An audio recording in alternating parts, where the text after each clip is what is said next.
नमस्कार, कैसे हैं आप सब।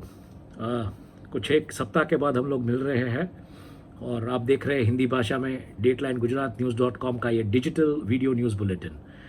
तो क्या है सुर्खियां में, अगर हम बात करें खबरों की सुर्खियों की, पूरी दुनिया में क्या सुर्खियां है, दुनिया देश राज्य की अगर हम बात करें तो समूचे विश्व में टर्की में जो चुनाव हुए जिसमें एर्डोगन फिर से सत्ता पक्ष में आ गए हैं, सत्ता में आ गए हैं। हालांकि एर्डोगन सत्ता में आते ही विदेशी मीडिया में बहुत सारे ओपिनियन पीसीज आना शुरू हो गए हैं, क्योंकि उनकी एक ध्रुवीकरण की राजनीति थी। उसके चलते ये लिखा जा रहा है कि एर्डोगन तो सत्ता में आ गए लेकिन टर्की पूरा बटा हुआ है।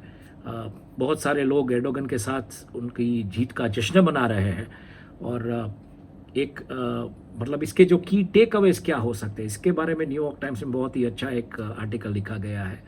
और साथ ही साथ इसके क्या मायने रखते हैं वेस्ट के लिए और पूरे समूचे विश्व के लिए, क्योंकि टर्की एक ऐसा देश है जो कि जूझ रहा है बहुत सारी परिस्थितियों से, जिसमें ध्रुवीकरण है और साथ ही साथ आसपास में लड़ाइयाँ हो रही है।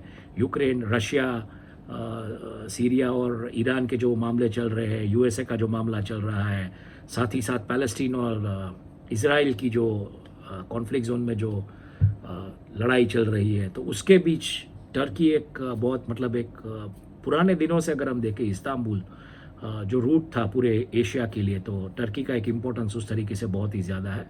तो वेस्ट के लिए और समूचे विश्व के लिए, मतलब पश्चिम और समूचे विश्व के लिए ये जीत क्या मायने रखती है, इसके बारे में भी बहुत सारे ओपिनियन पीसीस लिखे गए हैं वेस्टर्न मीडिया में, पढ़ने लायक है। टर्की पूरा, जैसे मैंने कहा, समाज बटा हुआ है। भूकंप के बाद वहाँ पे आर्थिक हालात बहुत अच्छे नहीं थे और ऐसी परिस्थिति में वापस एक ध्रुवीकरण की राजनीति करने वाला नेता वहाँ पे सत्ता में आए तो बहुत सारी समस्याएं हो सकती है।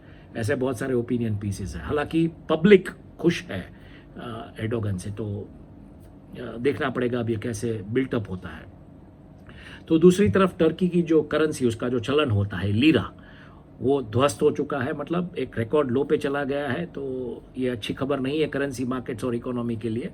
और साथ ही साथ एर्डोगन का एक वीडियो वायरल हुआ है जिसमें वो लोगों को चुनाव के पोलिंग बूथ के बाहर करेंसी नोट्स दे रहे हैं और वोट खरीद रहे हैं, ऐसे एलिगेशन उन पे लगे। उन्होंने वहाँ पे मतलब जो चुनाव पंच जो वहाँ का होता है, उनकी जो गाइडलाइंस होती है वो वायलेट की है, ऐसे इल्ज़ाम है।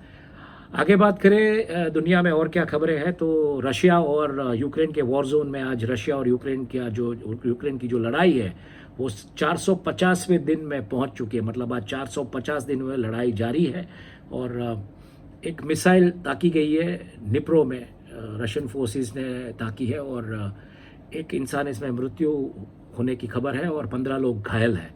आगे बात करें सूडान से, तो सूडान में जिस तरीके से यूएसए और सऊदी अरेबिया एक तरीके से जॉइंट एफर्ट्स कर रहे हैं सीज फायर के लिए, सूडान में जो लड़ाई शुरू हुई थी अप्रैल महीने में, सूडानीज आर्मी और जो रैपिड सपोर्ट फोर्स जो थी हेमेदेती के जो सपोर्टर्स और उनकी जो मिलिशिया, उनके बीच ये लड़ाई है।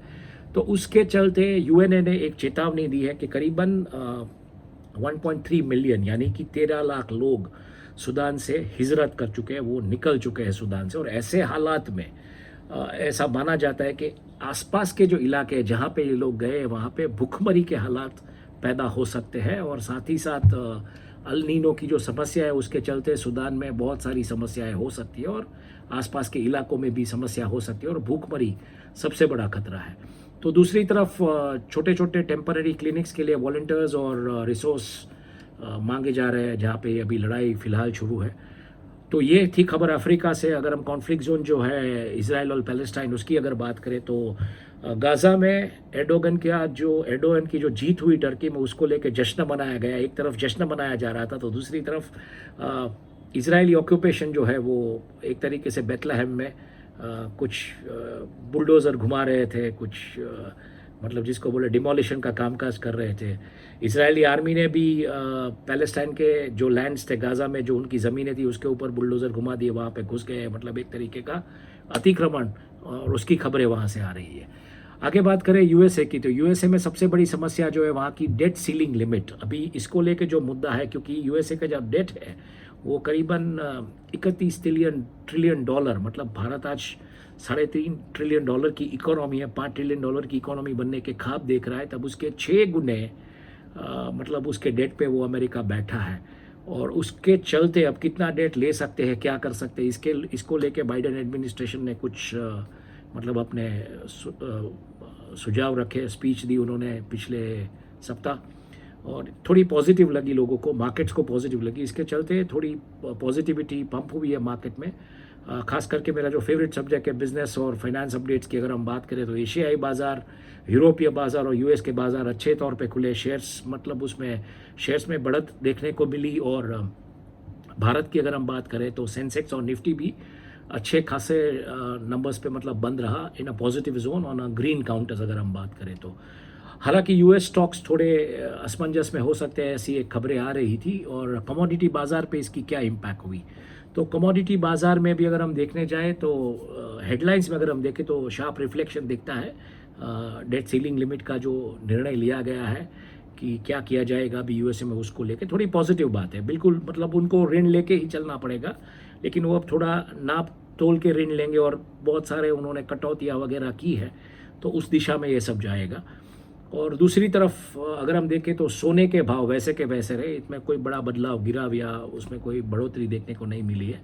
साथ ही साथ डॉलर जो है वो थोड़ा घिसा है, क्योंकि अभी आपको थोड़ा मतलब डेट अगर लेना है तो उस दिशा में ये सब जाएगा। और ऑयल के भाव, तेल के भाव जो है वो बहुत माइनर रेंज में बढ़े हैं। तो तेल, करेंसी और सोना, ये सब चीज़ें महत्व की होती है खास करके कमोडिटी में।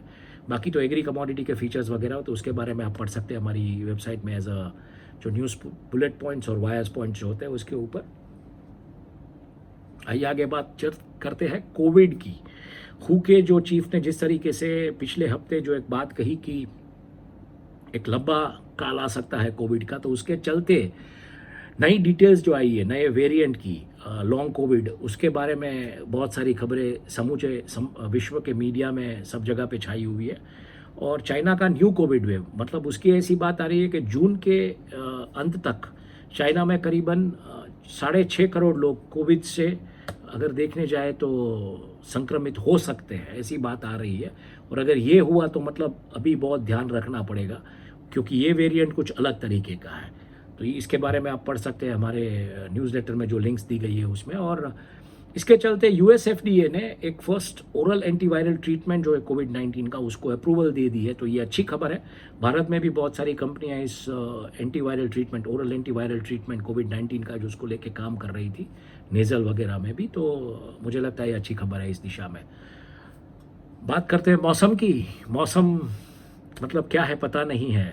गर्मी के दिन है, बारिश हो रही है, चक्रवात आ रहे हैं, लेकिन हम समूचे विश्व के बारे में बात करेंगे तो जहाँ पे सीवियर वेदर कंडीशंस की अगर हम बात करें तो फिलीपींस में हज़ारों की तादाद में, जो उनका जो नॉर्दर्न प्रोविंस है, वहाँ से लोगों को मतलब शिफ्ट किया जा रहा है। वहाँ पे स्कूल्स बंद कर दिए गए, ऑफिस बंद कर दिए गए, और जो गांव के लोग हैं उनको बोला गया है कि आप दूसरी जगह पे चले जाइए, क्योंकि वहाँ पे जैसे हमारे यहाँ चक्रवात होते हैं, साइक्लोन होता है, वहाँ पे टाइफून्स आते हैं साउथ ईस्ट एशिया में। तो टाइफून मावार जो है वो कंट्री के नॉर्दर्न प्रोविंसेस को मतलब एक तरीके से नुकसान कर सकता है। समंदर में ना जाने का एक तरीके से बैन लगा दिया गया, वहाँ की सरकार ने बैन लगा दिया है कि समंदर में कोई नहीं जाएगा, कोई मछुआरे वगैरह कोई नहीं जाएगा।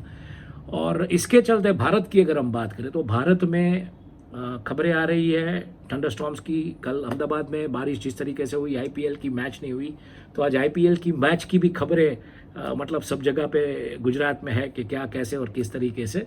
और साथ ही साथ इंडियन मेट्रोलॉजी डिपार्टमेंट जो उन्होंने एक तरीके से एक जिसको बोले प्रिडिक्शन, एक घोषणा की है कि मई 31 तक देश के बहुत सारे इलाकों में भारी तूफान के साथ बारिश, यानी कि थंडरस्टॉर्म, हेल स्टॉर्म्स और रेन्स, इनकी संभावना है, जो कि मई 31 तक। तो आज हम 29 तारीख की बात करें तो पीक एक्टिविटी 29 को देखने को मिलेगी। तो आज गुजरात के तटवर्तीय इलाके, खास करके कंडला पोर्ट में देखने को मिला कि बहुत ज़बरदस्त वहाँ पे एक लहर चली हवा की, और जिस गति से पवन वहाँ चल रहा था तो वहाँ पे क्रेन्स ग्लाइड हो गई और टेलीकॉम टावर भी ध्वस्त हो चुका है, ऐसे भी समाचार है।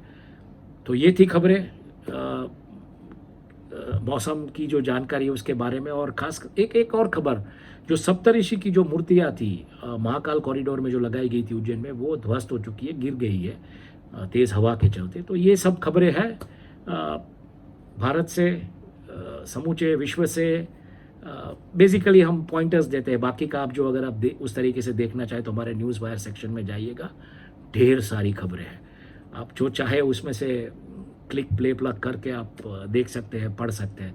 पढ़ने की आदत रखिए, देखिए तो सही, बिल्कुल ये एक तरीके से एक न्यूज़ रैप हम दे देते हैं, लेकिन पढ़िए ज़रूर, क्योंकि पढ़ने से आपको खबरों की बारीकियों के बारे में पता चलेगा, जो कि अगर टीवी या डिजिटल मीडिया में उस तरीके से नहीं आपको देखने को मिलेगा और संक्षिप्त स्वरूप मिलेगा उसका, तो पढ़िए ज़रूर। तो ये है, आपका दिन शुभ रहे, धन्यवाद। और देखते रहिए डेटलाइन गुजरात न्यूज़.com पे, पढ़ते रहिए हमारे न्यूज़लेटर और हमारे न्यूज़ वायर्स। धन्यवाद, आपका दिन शुभ रहे, शुभ रात्रि।